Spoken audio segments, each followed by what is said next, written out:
I drove up the familiar dirt road to Grandpa's farm for what I knew would be the last time. The morning sun cast long shadows across the fields I'd worked alongside him every summer since I was 8. My cousin Derek's truck was already parked by the farmhouse, engine still ticking as it cooled. He'd inherited everything, just as Grandpa's will had stated, though it never made sense to me why. Derek emerged from the house as I parked, his face wearing that same smug expression he'd perfected since childhood. He'd always been Grandpa's favorite, or so everyone said. The golden child who could do no wrong, while I was just the grandson who visited summers and helped with chores. "Well, well," Derek called out, crossing his arms over his chest. "Come to say goodbye to what could have been yours."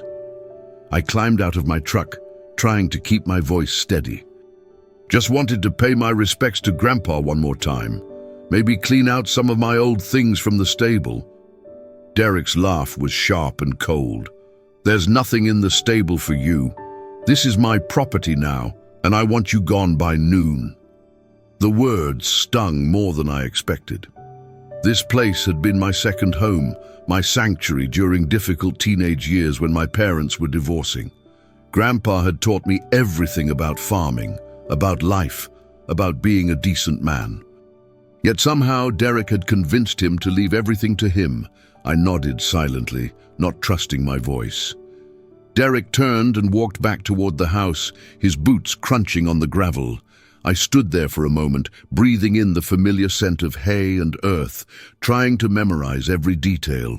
The red barn where we'd stored equipment, the chicken coop where I'd collected eggs every morning, the old stable where Grandpa kept his prized horses until arthritis forced him to sell them.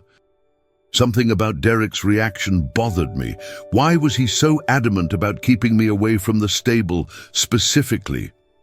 I walked toward the stable despite Derek's warning, my feet following paths worn smooth by decades of daily routines. The building stood weathered but sturdy, its red paint faded to a rusty brown that somehow made it more beautiful. Grandpa had built this stable with his own hands in 1962, the year my father was born. Inside, dust particles danced in the morning sunlight, streaming through gaps in the wooden siding. The air smelled of old hay and leather, bringing back memories of summer mornings spent helping Grandpa feed the horses. Thunder and Lightning, his 2 draft horses, had been sold 5 years ago when his back gave out, but I could still picture them in their stalls. I ran my hand along the worn wooden rails of the empty stalls, remembering how Grandpa would talk to the horses like old friends. He'd tell them about his day, his worries, his dreams for the farm. Sometimes he'd include me in those conversations, asking what I thought about expanding the cornfield or whether we should try growing soybeans. The tack room still held dusty bridles and halters, though the valuable saddles had been sold long ago. On a shelf sat an old coffee can filled with horseshoe nails and leather scraps. Everything exactly as Grandpa had left it, preserved like a museum of our shared memories. I'd spent countless hours in this stable, not just working, but learning. Grandpa taught me about responsibility, about caring for creatures that depended on you. He'd shown me how to properly muck stalls, how to check horses for injuries, how to earn an animal's trust through patience and consistency. "The land teaches you things," he used to say, "but the animals teach you about yourself." Why would Derek be so determined to keep me away from this place? What could possibly be here that would threaten him? The memories came flooding back as I stood in the stable's center aisle. Grandpa's voice seemed to echo in the empty space, sharing the wisdom he'd accumulated over 78 years of farming. He'd been more than a grandfather to me. He'd been a mentor, a friend, and sometimes the only person who truly understood me. "Derek's got ambition," Grandpa had told me during my last visit just 3 months before his heart attack, "but ambition without wisdom is dangerous. You, boy, you listen, you watch, you understand what the land needs." At the time, I'd thought he was just making conversation. Derek was studying agricultural business at the State University. coming home with grand plans for modernizing the farm. He talked about efficiency, profit margins, and industrial farming techniques. I, on the other hand, was working as a mechanic in town, spending my free time helping Grandpa maintain the old equipment and tend the traditional crops. I remembered the day Derek announced his intention to tear down the old stable and build a modern equipment shed. Grandpa's face had gone pale and he'd simply said, "Some things shouldn't be disturbed." That conversation had puzzled me then, but now I wondered if there was more to it. Grandpa had seemed genuinely distressed by the suggestion, more than the situation warranted. It was just an old building, after all, no longer serving its original purpose. But as I looked around the stable now, I noticed things I'd never paid attention to before. The way certain floorboards looked newer than others, the way one corner seemed slightly lower than the rest, the way Grandpa had always been particular about where we stored things, always insisting certain areas remain clear. I walked to that corner, the one that seemed different somehow. The floorboards here were definitely newer, though still decades old. They didn't quite match the weathered grey of the rest of the floor. I knelt down and ran my fingers along the edge of the newer floorboards. They weren't nailed down as securely as the others, and when I pressed on one corner, it gave slightly. My heart began to pound with a mixture of excitement and apprehension. Using my pocket knife, I carefully pried up the edge of the first board. It came up easier than expected, revealing a space beneath. The next board followed, then another. Soon, I had opened a section about 3 feet square, exposing a wooden box buried in the earth below. The box was wrapped in oiled canvas that had kept it surprisingly dry despite the years underground. My hands trembled as I lifted it from its hiding place. It was heavier than expected, about the size of a small suitcase, and clearly handmade from the same oak that formed the stable's frame. I sat back on my heels, staring at this unexpected discovery. Why had Grandpa hidden this box? How long had it been here? And why hadn't he ever mentioned it to me during all our conversations about the farm's history? The canvas wrapping was tied with leather cords that had aged, but not rotted. As I carefully untied them, I could hear Derek's voice drifting from the farmhouse, probably on the phone with his lawyer or real estate agent, already making plans to sell parts of the property. Inside the canvas was indeed a wooden box, its surface smooth and well-crafted. There was no lock, just a simple latch that opened with a soft click. I hesitated before lifting the lid, sensing that whatever was inside would change everything I thought I knew about my grandfather and this farm. The morning sun shifted, casting different shadows across the stable floor as I finally worked up the courage to open the box. Whatever secrets Grandpa had kept buried here were about to be revealed. The box contained layers of carefully preserved documents, old photographs, and what appeared to be several letters tied with faded ribbon. The topmost item was a letter addressed to me in Grandpa's familiar handwriting. My hands shook as I opened the envelope, which bore no postmark. It had never been mailed. "My dear grandson," the letter began, "if you're reading this, then you've found what I hoped you would find, and I am likely no longer with you. Derek believes he has inherited everything, but the truth is more complicated than what the lawyers were told." My heart pounded as I continued reading. Grandpa explained that he had been forced to write a will, leaving everything to Derek due to pressure from my uncle, Derek's father, who had discovered some financial irregularities in the family business years ago. Rather than expose the family to scandal, Grandpa had agreed to Derek's father's demands. "But I never intended for Derek to actually inherit what matters most," the letter continued. "Hidden in this box are the real deeds to the farm, the ones that name you as my true heir. The will that was filed with the court was a decoy, signed under duress. These documents, witnessed and notarized properly, represent my real wishes." I set the letter down with trembling hands and examined the other documents. Sure enough, there were property deeds, all properly executed and notarized, naming me as the sole inheritor of the farm. There were also bank documents showing accounts Derek knew nothing about, containing enough money to operate the farm for years. But perhaps most shocking were the photographs at the bottom of the box. They showed Derek's father engaged in some kind of business meeting with men I didn't recognize, handling what appeared to be large sums of cash. The photos were dated from 15 years ago, and attached notes in Grandpa's handwriting suggested they documented illegal gambling operations run from the family's grain elevator. I sat in stunned silence, processing the magnitude of what I'd discovered. My grandfather hadn't abandoned me after all. He'd protected me while ensuring Derek's father couldn't destroy the family's reputation. But the elaborate deception had cost him greatly, forcing him to appear to favor Derek while secretly preserving my inheritance. The letter continued with more details about the coercion Grandpa had faced. Derek's father had threatened to expose not just his own illegal activities, but to frame Grandpa as a willing participant. Rather than fight a battle that might destroy the family farm's reputation and Derek's future, Grandpa had chosen to play a longer game.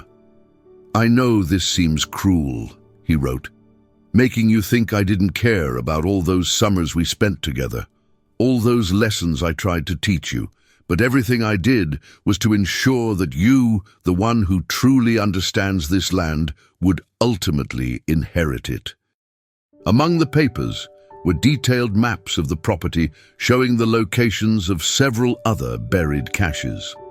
Grandpa had systematically hidden the farm's most valuable assets, old coins, family heirlooms, and even cash, in locations marked only on these hand-drawn maps. Derek might have inherited the buildings and fields, but the real wealth remained hidden. There were also letters from agricultural extension agents, soil surveys, and water rights documentation that Derek had never seen. These papers revealed that the farm sat on one of the richest aquifers in the county, and that several companies had made inquiries about mineral rights. Information that could make the property incredibly valuable if handled correctly. But perhaps most touching was a final section of the letter where Grandpa apologized for the deception. "I hope you can forgive an old man's complicated game," he wrote. "I loved you both, but Derek lost his way when money became more important than the land itself. I carefully repacked all the documents except for the property deeds and Grandpa's letter. These I folded and put in my jacket pocket before replacing the floorboards and covering my tracks. My mind raced with possibilities, but first I needed to confront Derek with what I'd learned. I found him in the farmhouse kitchen, sitting at the same table where Grandpa and I had shared countless meals. He was talking on his phone about subdividing the back 40 acres for a housing development, his voice animated with greed. "I need to talk to you," I said, standing in the doorway. Derek looked up with annoyance. "I thought I told you to be gone by noon. It's past 11, and I've got buyers coming to look at the property this afternoon." "Buyers?" I stepped into the kitchen, feeling the weight of the documents in my pocket. "You're moving pretty fast, considering Grandpa's barely been in the ground for a month." "This is business," Derek snapped, ending his phone call. "Something you wouldn't understand. This farm has been losing money for years. At least I can salvage some value from it." I pulled out Grandpa's letter and placed it on the table between us. "You might want to read this before you make any more calls." Derek's face went pale as he recognized Grandpa's handwriting. "What is this?" "The truth about Grandpa's real wishes. Turns out that will you're so proud of wasn't exactly legitimate." Derek snatched up the letter and read it quickly, his face cycling through confusion, anger, and finally panic. "This is bullshit. Some fantasy the old man cooked up because he felt guilty. The property deeds say otherwise." I placed them on the table next to the letter. Derek stared at the official documents, and I watched the reality sink in. His inheritance, his grand plans, his promised future, all built on a foundation of lies his father had forced upon our grandfather. Derek's phone rang, but he ignored it, staring at the documents spread across the kitchen table. "This can't be legal. Dad assured me, your dad assured you based on the coerced will he forced Grandpa to sign. But legal documents don't lie, Derek. These deeds are properly notarized and filed with the county clerk. I checked the dates. They're all legitimate and more recent than the will you've been using." Derek's composure finally cracked. "You don't understand what happened back then. Dad was trying to protect the family."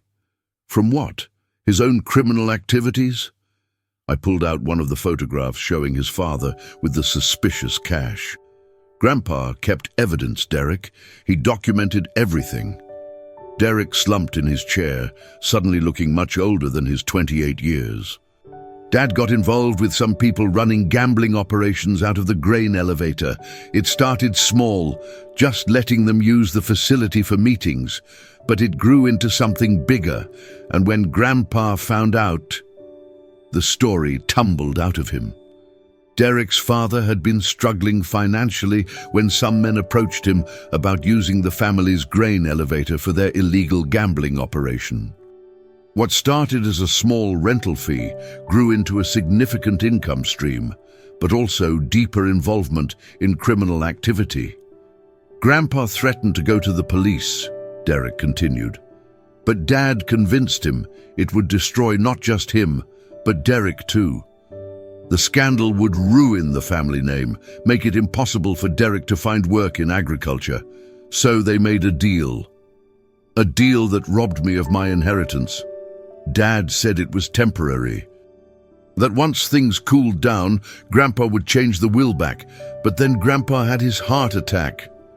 Derek looked genuinely remorseful, but I couldn't forget the cruelty in his voice just hours earlier when he'd told me there was nothing here for me.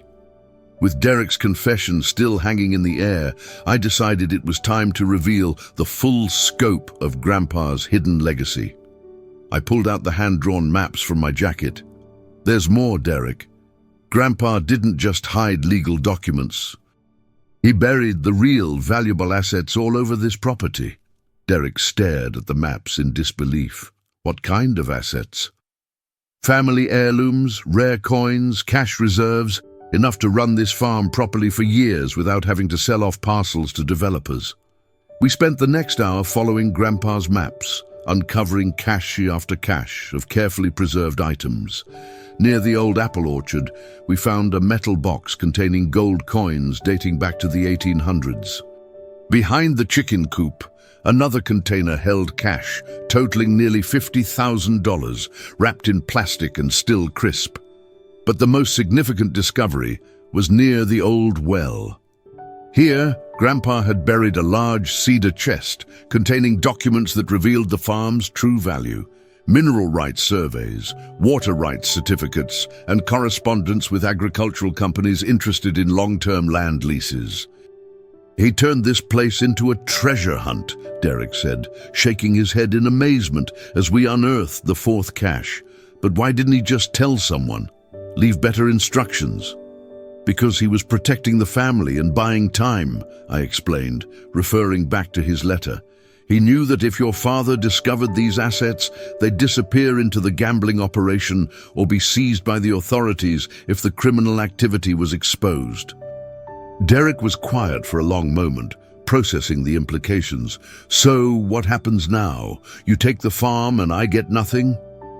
I looked at my cousin, seeing not the arrogant young man who'd sneered at me that morning, but someone who'd been caught up in his father's mistakes just as much as I had been caught up in Grandpa's protective deceptions. That depends, I said, on whether you want to help me run this place the way Grandpa intended, or if you're still dreaming about subdivisions and quick profits. Derek stared across the fields that stretched toward the horizon, and I could see him wrestling with his conscience. The property development deals he'd been planning would net him quick money, but they would also destroy everything Grandpa had spent a lifetime building. I don't know anything about traditional farming, he admitted. All my training was in industrial agriculture, maximizing yield through technology and chemicals. Grandpa always said the land teaches you if you're willing to listen. Your business training isn't worthless, Derek. We just need to apply it to sustainable farming instead of exploitation. We walked back toward the farmhouse, and Derek stopped at the vegetable garden Grandpa had maintained until his final summer. The rows were overgrown now, but the soil was still rich and dark. "He used to make me help with this garden when I was little," Derek said quietly. "Before Dad started filling my head with ideas about modernization and profit margins. I actually enjoyed getting my hands dirty back then." I nodded, remembering my own early days, learning to tend crops. The soil doesn't care about your business degree. It responds to patience, attention, and respect. Derek was quiet for several minutes, and I could see him weighing his options. Take his share of the liquid assets I'd found and walk away, or stay and learn to farm the way Grandpa had envisioned.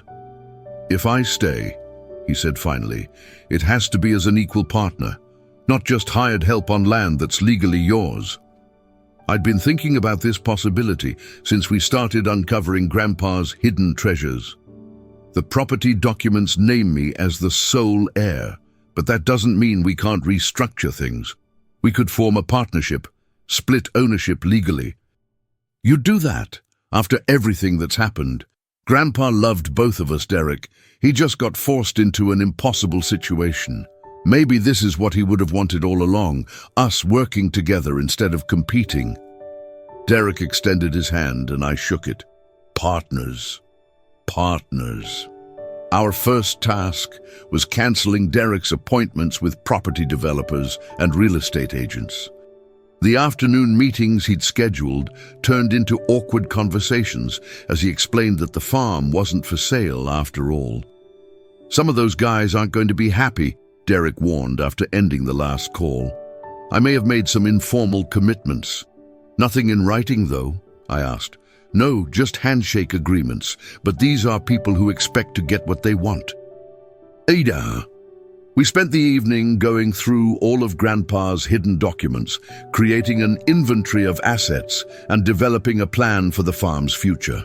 The mineral rights alone were potentially worth millions, but only if managed carefully through proper legal channels. "We should probably get a lawyer involved," Derek suggested, "someone who specializes in agricultural law and mineral rights." I agreed, but first we needed to secure all the evidence of the original coercion. Derek's father might try to contest the new arrangement, especially if he learned about the additional assets we'd discovered. "Dad doesn't know about any of this treasure hunt business," Derek said. "He assumed the farm was just land and buildings, barely profitable. If he finds out about the mineral rights..." "He won't," I said firmly. "Not unless you tell him." Derek nodded, but I could see the conflict in his expression. Despite everything, this was still his father we were talking about. We worked until nearly midnight, cataloging every document and planning our next steps. The farm that had seemed like a dying operation just that morning was revealed to be a carefully preserved legacy with enormous potential. "Grandpa was playing chess while everyone else was playing checkers," Derek observed as we finally called it a night. I smiled, remembering the old man's patience and wisdom. He always did think 3 moves ahead. The next morning brought unwelcome company. Derek's father arrived with 2 men in expensive suits, looking like they meant business. I watched from the kitchen window as they got out of a black sedan and approached the farmhouse.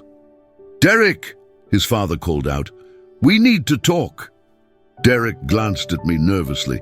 I haven't told him anything about yesterday. "Let's keep it that way for now," I suggested. "See what they want." Derek stepped outside to meet them, and I positioned myself where I could listen without being seen. The conversation started civil enough, but quickly turned heated. "You cancelled the development meetings?" Derek's father demanded. "Son, we had agreements with those people. They're not the type you want to disappoint." "The farm's not for sale, Dad." I changed my mind. One of the suits stepped forward. Mr. Patterson, your son made certain commitments to our clients. They've invested considerable time and money in preliminary surveys and planning. What kind of commitments? Derek asked, and I could hear the uncertainty in his voice. Performance guarantees, the second suit replied smoothly. Your father assured us you would deliver on the property sale. Our clients have already begun the permitting process for the housing development. This was news to Derek, and his voice rose with anger. Dad, what did you promise these people? Just standard business arrangements, son. Nothing you need to worry about as long as the sale goes through as planned. I'd heard enough. I stepped outside to join the conversation, and Derek's father's face hardened when he saw me. What's he doing here? The older man demanded. This is his farm too, Dad. We're partners now. The silence that followed was pregnant with tension. Derek's father exchanged glances with his companions, and I could see them reassessing the situation. Partners? One of the suits asked. I don't recall any partnership agreements in the legal documents we reviewed. I smiled calmly at the three men. That's because you were looking at fraudulent documents. The real will and property deeds tell a different story. Derek's father went pale. That's impossible. The will was properly executed and filed. Under duress, I replied, pulling out Grandpa's letter. He left a full confession about the coercion, along with properly executed legal documents that supersede your fake will. The two suits looked at Derek's father with obvious suspicion.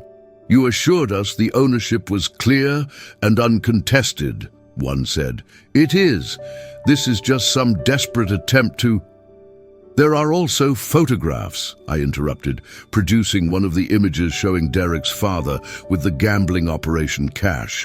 Grandpa documented everything about your illegal activities and the blackmail you used to force his cooperation. Derek's father lunged toward me, but one of the suits grabbed his arm. That's enough, Patterson. You didn't mention any complications when you brought us this deal. What deal? Derek demanded. The suit holding his father's arm looked disgusted. Your father owes our clients a considerable sum from gambling debts. He promised to deliver this property as payment. Now it appears he doesn't actually control the property. The pieces fell into place.